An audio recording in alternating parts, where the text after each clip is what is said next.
What if the thoughts you had this morning were not entirely your own? Not in a science fiction way, not in a conspiracy way, in a quiet, calculated, deeply psychological way. What if the things you believe about the world, the fears you carry, the people you distrust, the future you dread, were carefully engineered to feel like your own conclusions? Stay with that for a moment, because by the end of this, you will never look at a news headline the same way again. There is something happening right now that most people sense but cannot name. A strange feeling that the world is always on fire, that danger is everywhere, that nothing can be trusted, that everything is getting worse. And yet your own life, your street, your neighbors, they do not always match that picture. There is a gap between what you feel and what you actually experience. That gap is not an accident. That gap was built. We live in an age of infinite information. More news, more voices, more channels, more alerts, more breaking stories per hour than any generation in human history has ever had to process. And in theory, that should make us more informed, more aware, more clear-headed. But something strange has happened instead. The more news people consume, the more anxious they become, the more confused, the more certain they are that the world is collapsing, even when the evidence around them says otherwise. Psychology suggests this is not a coincidence. It is the intended result of a system, a media system, that has quietly shifted its goal away from informing you and toward something far more powerful, something far more profitable: controlling how you feel. Let us start at the beginning, with something called the negativity bias. Your brain was built for survival. Thousands of years ago, the humans who paid more attention to threats, to predators, to danger, to bad news, survived longer than those who did not. So your brain learned a rule: bad information is more important than good information. A tiger in the bushes matters more than a beautiful sunset. That instinct is still running inside you today. And the modern news industry found it, studied it, and built an entire business model around it. Research has shown that negative news headlines generate significantly more clicks than neutral or positive ones, more engagement, more time on page, more ad revenue. So if you are running a media company and your survival depends on clicks, what do? You feed the tiger. You write headlines that trigger the ancient, fearful part of your brain. Words like crisis, threat, collapse, dangerous, alarming. Not because the story demands those words, but because those words make you stop scrolling. Most people never notice this.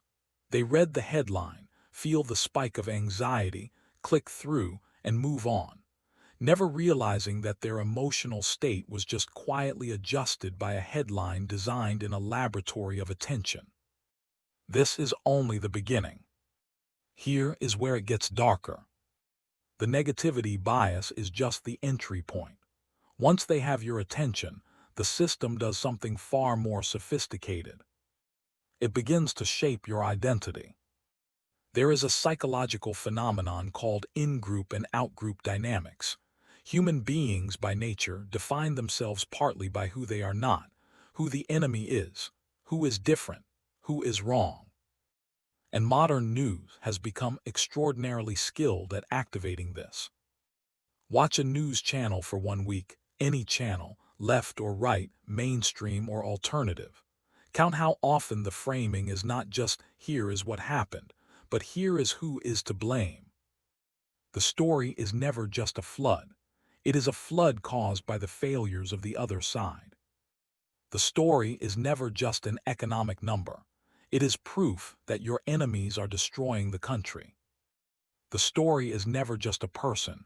It is a symbol, a villain, a threat to everything you believe in. Every story every day is quietly sorting you into a tribe, reminding you of the enemy, keeping the wound fresh. Psychology suggests that when people feel their identity or tribe is under attack, their critical thinking shuts down. They stop evaluating information and start defending their position. And a person who has stopped thinking critically is a person who is very easy to keep watching, very easy to keep afraid, very easy to sell things to. Have you ever noticed how the news always seems to make you angry at someone? Not sad, not curious, angry. That is not a journalistic accident. Anger is the emotion most likely to make you share a story, most likely to keep you engaged, most likely to bring you back tomorrow to see what else they did. Anger is the most profitable emotion on the internet. And someone figured that out a long time ago. But this is only the beginning. There is a deeper layer, one that most people never even consider. It is called agenda setting. And it works like this. The news does not necessarily tell you what to think, but it is extraordinarily powerful at telling you what to think about. Every day, the news selects a small number of stories from the thousands of things happening in the world. Those are the stories you hear about. Those become the issues you believe are most important, the crises you feel you must have an opinion on. But who decided those were the most important stories? Why is one story on the front page and another buried? Why does one event get 2 weeks of coverage, while something arguably more significant gets 2 days? The answers to those questions are never neutral.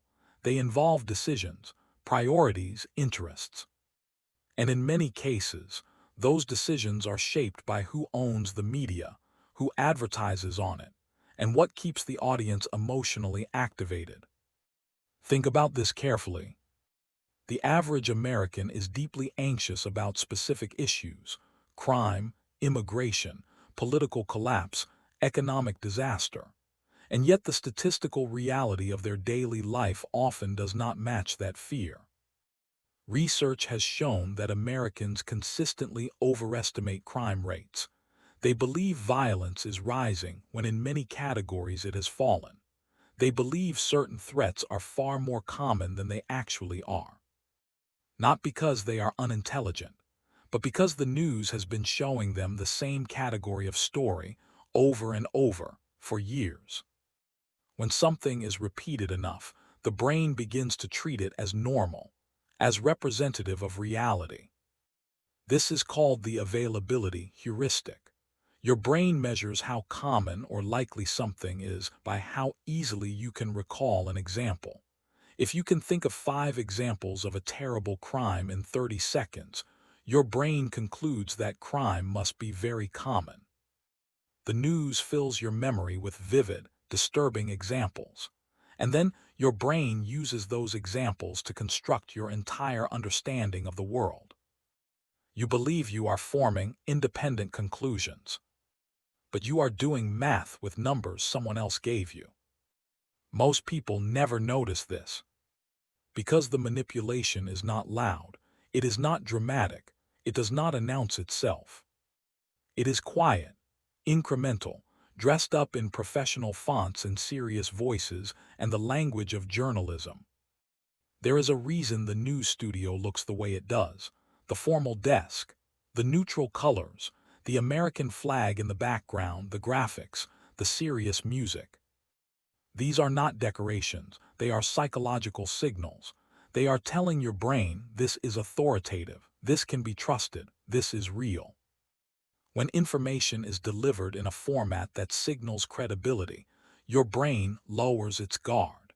You do not evaluate it as critically as you would evaluate a rumor from a stranger. You absorb it. And if the format itself is designed to make you trust it, then what you absorb is whatever the people controlling that format decide you should believe. Here is where it gets darker. We are now in the age of artificial intelligence, and the ability to manufacture credible-looking content, articles, videos, images, voices, even entire news segments, has become available to almost anyone. Deepfake technology, AI-generated text that reads like professional journalism, synthetic voices that sound like real anchors, fabricated images that appear genuine. The tools that were once available only to governments and major studios are now available to small groups, individual actors, anyone with a laptop and a goal. The information environment is no longer just shaped by large media organizations with at least some accountability.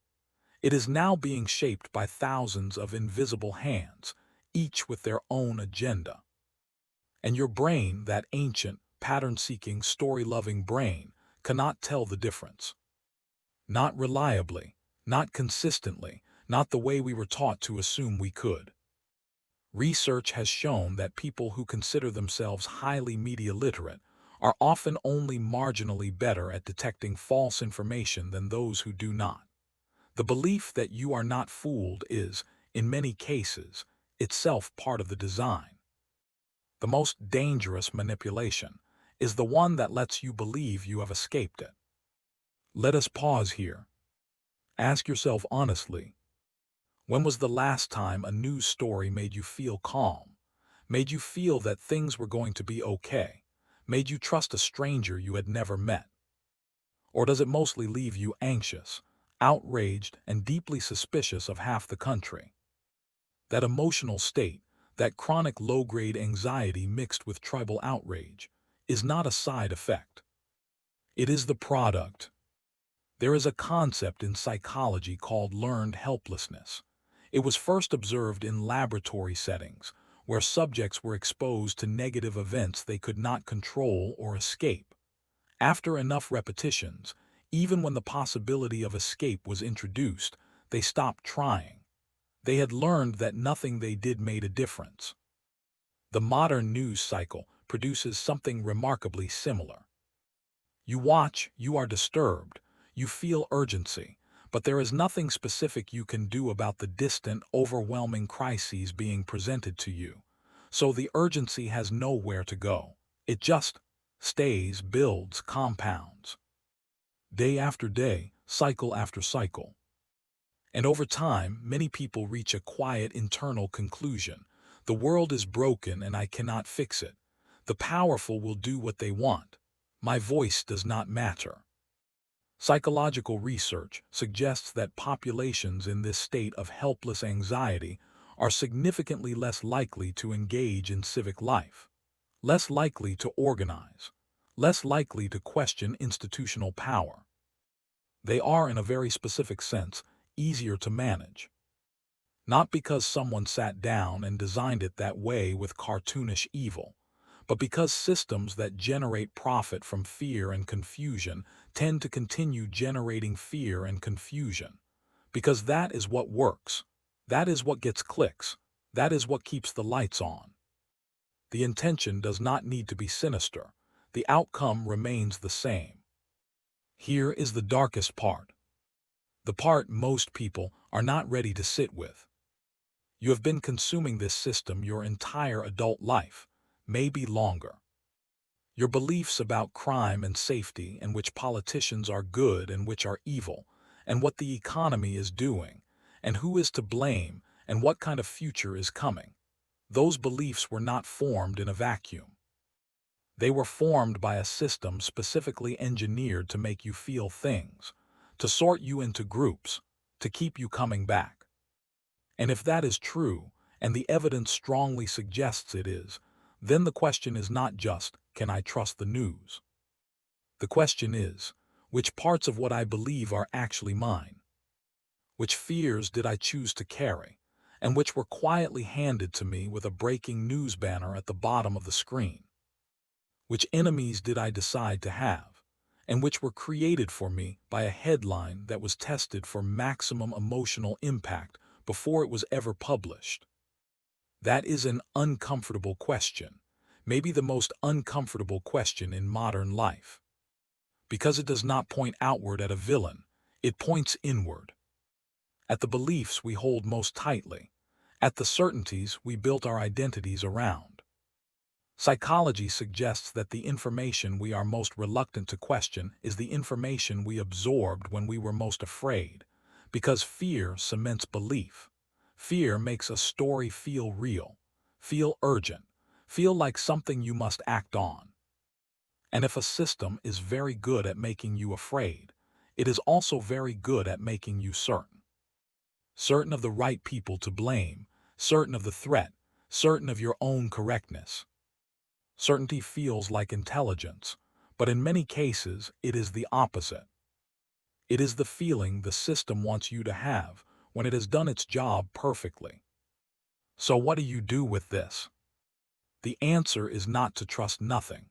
Paranoia is just another form of control. If you distrust everything, you become just as manipulable as someone who trusts everything, only angrier. The answer is not to disengage, to go off the grid and pretend the world is not complicated. The answer is something quieter, something harder. Awareness. Real awareness. Not the kind that makes you feel superior, the kind that makes you slow down. When you feel a sudden spike of outrage at a headline, pause. Ask who benefits from you feeling this right now. Ask what you are not being told. Ask whether this story in 10 years will have mattered the way it feels like it matters today. When a news story tells you exactly who to be angry at, with perfect clarity in a complex situation, be suspicious of that clarity. Real events are messy. Real truth is rarely packaged that neatly. When you find yourself believing something with extreme certainty, especially about a group of people you have never met, ask where that certainty came from. Walk it back. Find the source. Look at what the source has to gain. Not because everyone is lying, but because not everyone telling the truth is telling the whole truth. And the difference between the whole truth and a carefully edited version of the truth can be everything. There is a small but meaningful practice that psychologists and media researchers suggest. Extend the time between receiving information and reacting to it. The system profits from your immediate reaction, your instant share, your gut response, your reflex emotion. The moment you slow that down, even slightly, you begin to break the loop. Read the full article, not just the headline. The headline was designed to manipulate. The article sometimes contains nuance. Seek out reporting that makes you uncomfortable, not because your side is wrong, but because discomfort is a signal that you are encountering something outside the bubble that was constructed for you.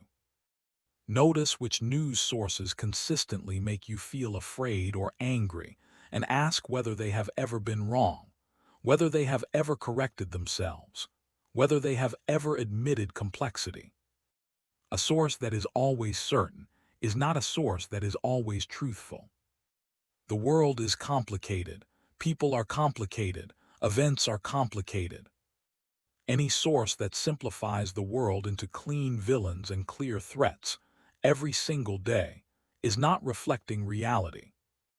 It is manufacturing a version of reality, one carefully designed to keep your eyes on the screen, one designed to make you feel that without them, you would be dangerously uninformed. That dependence is the real product. You cannot unsee this now. That is not a threat, it is an invitation. Because the moment you begin to notice the shape of the system, the emotional beats, the recurring villains, the strategic timing of outrage cycles, it begins to lose its grip. Not entirely, the bias is deep, the habits are old. But even a small degree of distance changes everything. You begin to watch the news the way you watch a magician, still amazed perhaps, but also quietly aware that there is a hand you are not supposed to look at. And once you know where to look, you see it every time. The thoughts you carry about the world are not all yours. Some were given to you, packaged in the language of information, delivered through screens designed to feel like windows but functioning more like mirrors, reflecting back only what keeps you watching. That is not a comfortable truth, but it is a useful one. Because awareness, even imperfect awareness, is the only real defense. Not cynicism, Not rage, not paranoia. Awareness. Quiet, clear, unrelenting awareness. Take that with you. And next time a headline makes you feel something very specific, very quickly pause. Just for a moment. And ask yourself whose feeling this really is.